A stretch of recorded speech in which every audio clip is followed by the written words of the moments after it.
Hello बच्चों, मैं PPS आप सभी का स्वागत करता हूं आपके अपने YouTube channel psychology by PPS. I hope आप सब ठीक होंगे। प्यारे बच्चों, जैसा कि आपको पता है, हम अपने लोक प्रशासन के जो ऐसे टाइप क्वेश्चन है वो कंप्लीट कर चुके हैं।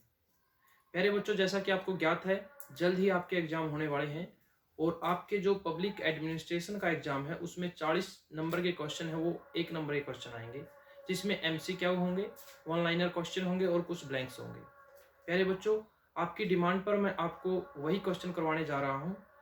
अब हम मैक्सिमम 500 क्वेश्चन करेंगे, जो वन लाइनर होंगे, एमसीक्यू होंगे और ब्लैंक्स होंगे। तो प्यारे बच्चों, चलो शुरू करते हैं आज का हमारा क्वेश्चन। चलिए शुरू करते हैं आज की हमारी जो क्लास है एमसीक्यू की वो। तो प्यारे बच्चों, क्लास शुरू करने से पहले एक बार अभी तक अगर आपने सब्सक्राइब नहीं किया तो सब्सक्राइब जरूर कर लें हमारे चैनल को। तो प्यारे बच्चों, आज का जो पहला क्वेश्चन है वो शुरू करते हैं हम। जो पहला क्वेश्चन है आपका ऑप्शन टाइप, जैसा कि आप स्क्रीन पर देख रहे हो, कार्यपालिका सरकार का वह अंग है जो कानून में अभिव्यक्त जनता की इच्छा को क्रियान्वित करती है। यह कथन है। तो 4 ऑप्शन है, इनमें से आपको बताना है ये परिभाषा किसने दी। तो ऑप्शन ए है प्रोफेसर गार्नर का, गिल क्राइस्ट का, और ऑप्शन सी है गेटल का, और डी है इनमें से कोई नहीं। इनमें से कोई नहीं का अर्थ है अर्थात ये तीनों गलत है, किसी अदर पर्सन ने ये डेफिनेशन दी है। तो प्यारे बच्चों, ये डेफिनेशन है गिल क्राइस्ट की। देखो, डेफिनेशन समझने की कोशिश करेंगे हम। कार्यपालिका सरकार का वह अंग है जो कानून में अभिव्यक्त जनता की इच्छा को क्रियान्वित करती है। किसकी इच्छा को? जनता की इच्छा को। और ये किसने कहा है? गिल क्राइस्ट ने। सेकंड क्वेश्चन है जो आपका, वो है तुलनात्मक रूप से शासन का कौन सा अंग अधिक प्रभावशाली होता जा रहा है। प्यारे बच्चों, जैसा कि हम बहुत बार बात कर चुके हैं, अगर हम बात करें जो विधायिका, कार्यपालिका और न्यायपालिका, ये सरकार के 3 महत्वपूर्ण अंग होते हैं। क्या? एक विधायिका अर्थात संसद, कार्यपालिका अर्थात सरकार, और एक होता है न्यायपालिका अर्थात कोर्ट। तो अगर इन तीनों की तुलना की जाए तो इनमें सबसे प्रभावशाली इफेक्टिव कौन सा होता है? कार्यपालिका। तो option B is right answer. तीसरा क्वेश्चन है, अपने विस्तृत रूप में कार्यपालिका में विधायी और न्याय कार्यों को करने वाले अधिकारों को छोड़कर सभी कर्मचारी शामिल हैं जो कानूनी रूप से प्रदर्शित राज्य की इच्छा को लागू करने से संबंधित है। तो यह परिभाषा है किसकी है? ऑप्शन ए है विलोबी, बी है गैटल, सी है लावेल और डी है लास्की। तो option B is right answer. Gettell ने ये परिभाषा दी है, तो आपको याद रखना है। आगे फोर्थ क्वेश्चन है प्यारे बच्चों, पैतृक कार्यपालिका उदाहरण है। प्यारे बच्चों, जैसा कि आपको पता है, हम ऐसे टाइप क्वेश्चन में बात कर चुके हैं कि कार्यपालिका के कौन कौन से प्रकार होते हैं, जिसमें एक प्रकार था पैतृक कार्यपालिका। पैतृक कार्यपालिका का उदाहरण बताना है आपने, कौन सा है? ऑप्शन ए है भारत, ऑप्शन बी है फ्रांस, ऑप्शन सी है चीन, ऑप्शन डी है इंग्लैंड। तो प्यारे बच्चों, आपको पता होगा भारत में कौन सी है? संसदीय कार्यपालिका है। फ्रांस में भी नहीं है, इंग्लैंड में है। England is right answer. Option D is right answer. पैतृक कार्यपालिका पाई जाती है इंग्लैंड के अंदर। आगे है जो 5वां क्वेश्चन है वो है बहुल कार्यपालिका का उदाहरण है। बहुल कार्यपालिका अर्थात जिसमें जो कार्यपालिका की शक्ति है एक सदस्य एक व्यक्ति में न होकर अनेक व्यक्तियों के हाथ में हो। तो ये भारत में नहीं है, बी जापान में भी नहीं है, सी स्विट्जरलैंड के अंदर बहुल कार्यपालिका है। अर्थात बहुल कार्यपालिका का उदाहरण कौन सा है? स्विट्जरलैंड है, जिसमें आपने पढ़ा था कि 7 सदस्यों की संघीय परिषद होती है जिसके अंदर सभी शक्तियां निहित होती हैं। आगे 6वां क्वेश्चन है आपका, स्विट्जरलैंड की बहुल कार्यपालिका में कितने सदस्य सम्मिलित हैं? तो अभी हमने बात की कितने सदस्य हैं बेटा? 7 सदस्य हैं। आगे 7वां क्वेश्चन, कार्यपालिका वह है जो किसी भी प्रकार के संगठन की सबसे महत्वपूर्ण नीतियों के निर्धारण एवं क्रियान्वयन में भाग लेती है। वह इनके लिए सामान्य मार्ग भी निश्चित करती है। तो यह परिभाषा किसकी है? ये परिभाषा मैं आपको लिखवा चुका हूं ऐसे टाइप क्वेश्चन में, तो आपको याद होगा option C is Alfred de Grazia is right answer. किसने दी है ये परिभाषा? अल्फ्रेड डी ग्रेजिया ने। आपने पहचान करनी है इनकी, वह कौन सी परिभाषा किसने दी है, याद नहीं करनी, सिर्फ पहचान करनी है कि कौन सी डेफिनेशन किसने दी है। 8वां क्वेश्चन है, निम्नलिखित में से मुख्य कार्यपालिका के कार्य क्या है? तो ये ऐसे टाइप क्वेश्चन में हमने बात की थी मुख्य कार्यपालिका के कार्य। तो एक राजनीतिक कार्य के बारे में हमने बात की थी और एक प्रशासनिक कार्यों के बारे में हमने बात की थी। तो इसका राइट आंसर होगा सी, ए एंड बी बोथ। ठीक है, ए और बी दोनों ही इसके सही आंसर हैं। राजनीतिक कार्य भी होते हैं और प्रशासनिक कार्य भी होते हैं। प्रशासनिक कार्यों में हमने एक शब्द पढ़ा था पोस्ट कोर, जिसके अंदर सभी प्रशासनिक कार्य हमने पढ़े थे। नौवां क्वेश्चन है जो संसदीय कार्यपालिका नहीं पाई जाती नेपाल के अंदर, जापान में, भारत में। तो भारत में तो आपको पता ही है संसदीय कार्यपालिका पाई जाती है, जापान में भी, नेपाल में भी। लेकिन अमेरिका में कौन सी कार्यपालिका पाई जाती है? अध्यक्षात्मक कार्यपालिका पाई जाती है। तो इसका सही आंसर है अमेरिका में। क्वेश्चन ध्यान से पढ़ना है एग्जाम में आपको, क्योंकि इसमें पूछा है संसदीय कार्यपालिका नहीं पाई जाती। तो इस प्रकार के एक दो क्वेश्चन आपको श्योर मिलेंगे जो नहीं पूछेगा, अर्थात नेगेटिव क्वेश्चन पूछेगा, तो इसमें आपको ध्यान रखना है कि वो पूछ क्या रहा है। ऑप्शन टाइप क्वेश्चन में हम कई बार मिस्टेक कर देते हैं इस प्रकार की, ठीक है। तो नेक्स्ट है जो क्वेश्चन है आपका, वो है 10वां क्वेश्चन। जैसे कि आप देख रहे हो, निम्नलिखित में से सफल कार्यपालिका के गुण हैं। अगर कोई सफल कार्यपालिका है तो उसके क्या क्या गुण होने आवश्यक है उसमें? ए है अच्छा नेतृत्व, एक अच्छा नेता होना चाहिए। बी है सबल व्यक्तित्व, एक अच्छी पर्सनैलिटी होनी चाहिए। ऑप्शन सी है प्रशासकीय गुण, और ऑप्शन डी है उपरोक्त सभी। तो अगर एक सफल कार्यपालिका है तो उसमें ये सभी गुण होने आवश्यक है। तो option D is right answer, उपरोक्त सभी। 11वां क्वेश्चन है जो आपका, अध्यक्षीय कार्यपालिका का श्रेष्ठ उदाहरण क्या है? तो अध्यक्षीय कार्यपालिका का आपको पता होगा कौन सी, अमेरिका इज राइट आंसर। और अमेरिका एक सबसे श्रेष्ठ उदाहरण है अध्यक्षीय कार्यपालिका का, जिसके अंदर राष्ट्रपति में सभी शक्तियां निहित होती हैं। भारत के अंदर आपको पता है संसदीय कार्यपालिका है, जापान में भी, नेपाल में भी, ठीक है। उसके बाद है पैतृक कार्यपालिका पाई जाती है। तो पैतृक कार्यपालिका को आप की डेफिनेशन आपको पता होगी। तो ब्रिटेन में पैतृक कार्यपालिका है, अर्थात इंग्लैंड में, नेपाल में भी, जापान में भी। तो उपरोक्त सभी इसका सही आंसर होगा। तीनों में पैतृक कार्यपालिका पाई जाती है, ब्रिटेन, नेपाल और जापान। अगर बात करें संसदीय की तो नेपाल, जापान और भारत। अगर बात करें अध्यक्षीय कार्यपालिका की तो सबसे सही आंसर है अमेरिका। तो सभी ज्वाइंट हो गए हैं क्वेश्चन। 13वां क्वेश्चन है, चेस्टर बर्नार्ड के अनुसार, कौन है? चेस्टर बर्नार्ड के अनुसार कार्यपालिका का सर्वश्रेष्ठ कार्य क्या है? तो नीतियां बनाना कार्यपालिका का काम है, नियोजन करना, संचार करना। तो उपरोक्त सभी is right answer, D option सही है। उपरोक्त सभी, ये सभी कार्य क्या है? कार्यपालिका के हैं अकॉर्डिंग टू चेस्टर बर्नार्ड। 14वां क्वेश्चन है जो आपका, निम्नलिखित में से मुख्य कार्यपालिका के राजनीतिक कार्य क्या है? देखो दो प्रकार के कार्य की हमने बात की थी, एक राजनीतिक और एक प्रशासनिक। प्रशासनिक में हमने बात की थी पोस्ट कोर के बारे में, और राजनीतिक कार्य देखो इसमें अध्यादेश जारी करना। आपको पता होगा राष्ट्रपति भारत में मुख्य कार्यपालिका है लेकिन नामात्र की है, और मुख्य कार्यपालिका के राजनीतिक कार्य इसमें पूछ रखे हैं। तो अध्यादेश भारत में कौन जारी करता है? राष्ट्रपति। आर्टिकल है 123, 1 2 3, आप पास में लिख लेना इसके, 1 2 3। बजट पास करना, ऑप्शन बी ये भी सही है। अधिवेशन बुलाना, ये भी सही है। तो उपरोक्त सभी इसका सही आंसर होगा। सभी कार्य मुख्य कार्यपालिका के राजनीतिक कार्य हैं। 15वां है, वह संकटों का मोचक है, निरीक्षक है, भविष्य के कार्यक्रमों को आगे बढ़ाने वाला है। मुख्य कार्यपालिका के क्रम में यह कथन किसका है? तो यह किसका है? मार्शल डिमोक का।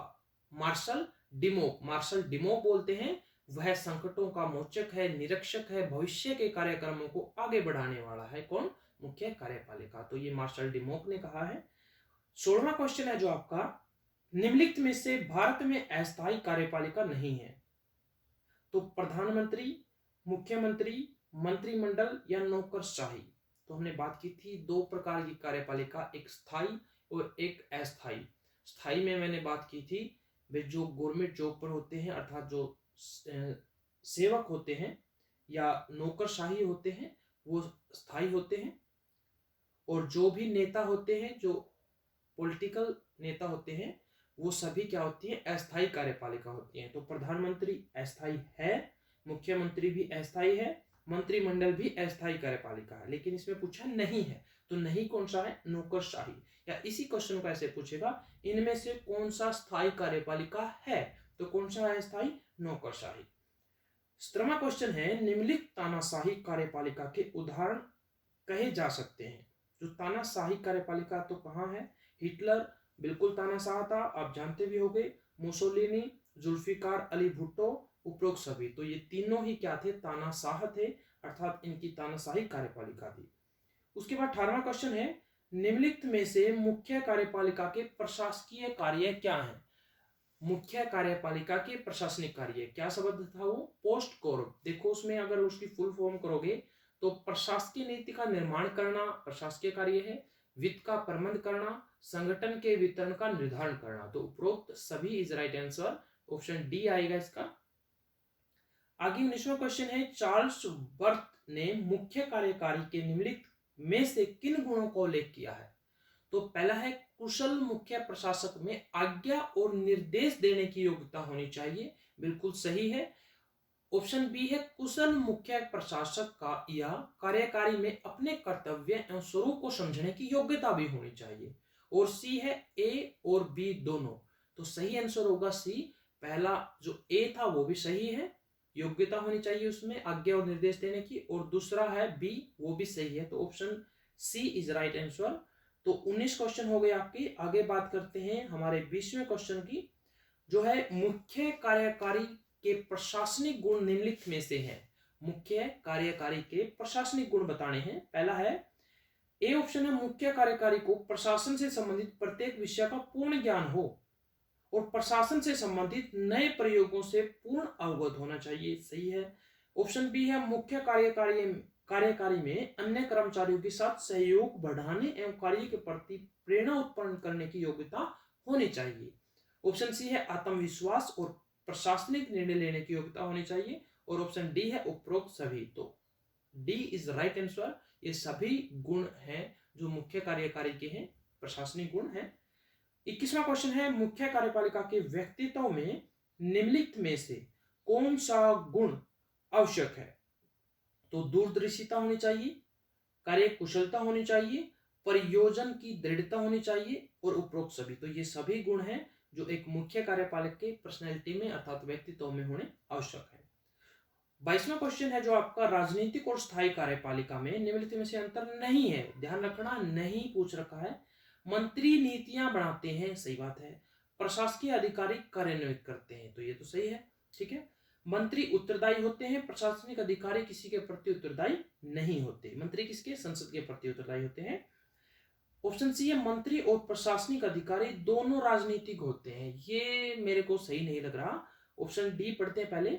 मंत्रियों का अनिश्चित कार्यकाल होता है जबकि प्रशासनिक अधिकारियों का निश्चित कार्यकाल होता है, ठीक है। वो एक समय पर क्या हो जाते हैं, रिटायर हो जाते हैं। और मंत्री क्या है, 5 साल के लिए चुने जाते हैं, उसके बाद दोबारा चुनाव होते हैं, दोबारा चुन लिए जाते हैं, ठीक है। तो option C is right answer. मंत्री एवं प्रशासनिक अधिकारी दोनों राजनीतिक होते हैं। मंत्री राजनीतिक होते हैं लेकिन प्रशासनिक अधिकारी राजनीतिक नहीं होते। तो ऑप्शन सी आएगा इसका। ध्यान से पढ़ना, इसमें नहीं पूछा था।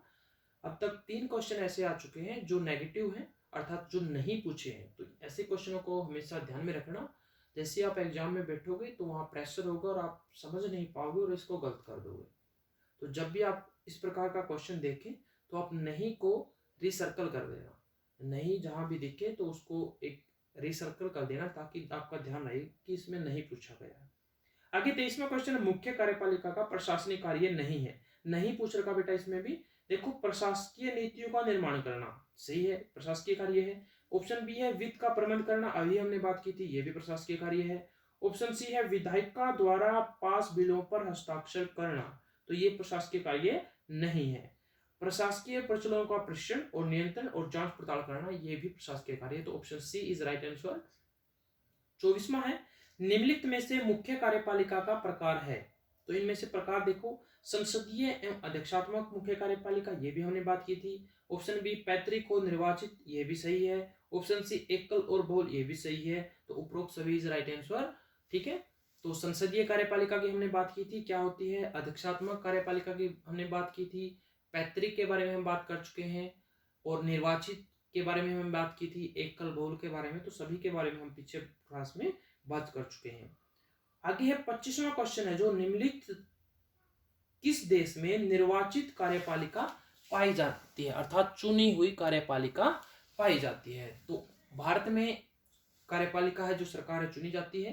अमेरिका में भी चुनी जाती है, सॉरी, अमेरिका में नहीं चुनी जाती मुख्य जो निर्वाचित कार्यपालिका, सॉरी, क्वेश्चन क्या है, देश में निर्वाचित कार्यपालिका पाई जाती है, तो कहां पाई जाती है, भारत के अंदर। ठीक है, कहां पाई जाती है, भारत के अंदर।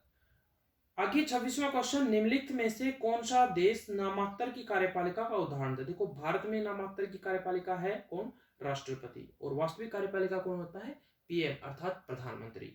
और इंग्लैंड के अंदर भी क्या होता है, जो वहां का सम्राट होता है अर्थात राजा होता है, वो होता है नामांतर की कार्यपालिका, और जहां का पीएम, वहां का पीएम होता है, वो क्या होता है, वहां की वास्तविक कार्यपालिका। तो भारत और इंग्लैंड दोनों में नामांतर की कार्यपालिका पाई जाती है। ध्यान रखना, जो भारत का राष्ट्रपति है उसका पद इंग्लैंड के जो राजा है अर्थात सम्राट है उसके समान है। ठीक है, निम्नलिखित में से कौन सा देश बहुल कार्यपालिका का श्रेष्ठ उदाहरण है। बहुल कार्यपालिका का उदाहरण बताना है बच्चों। तो अमेरिका के अंदर कौन सी है, अध्यक्षात्मक कार्यपालिका है। स्विट्जरलैंड के अंदर बिल्कुल बहुल कार्यपालिका है, जिसमें हमने बात की थी 7 सदस्यीय संघीय परिषद के पास पावर होती है। तो ये क्वेश्चन थे आपके 27 क्वेश्चन। आज हमने 27 क्वेश्चनों के बारे में बात की। तो प्यारे बच्चों, आज हमने इन 27 क्वेश्चन के बारे में बात की। उम्मीद करता हूँ आप सभी को ये समझ में आ गए होंगे। और बच्चों, बताना कि ये तरीका आपको अच्छा लगा या नहीं लगा। अगर इसी तरह से आप सेटिस्फाई हैं, आपको समझ में आ रहा है, तो नेक्स्ट जो हम जो 400 से 500 क्वेश्चन करेंगे इसी तरह कराएंगे, और एग्जाम से पहले पहले कंटिन्यू ही करवाएंगे। ओके बच्चों, अगर क्लास पसंद आई हो तो लाइक जरूर करें, शेयर ज़्यादा से ज़्यादा करें, और अभी तक सब्सक्राइब नहीं किया तो सब्सक्राइब जरूर कर लें। ओके बच्चों, have a nice day, thank you.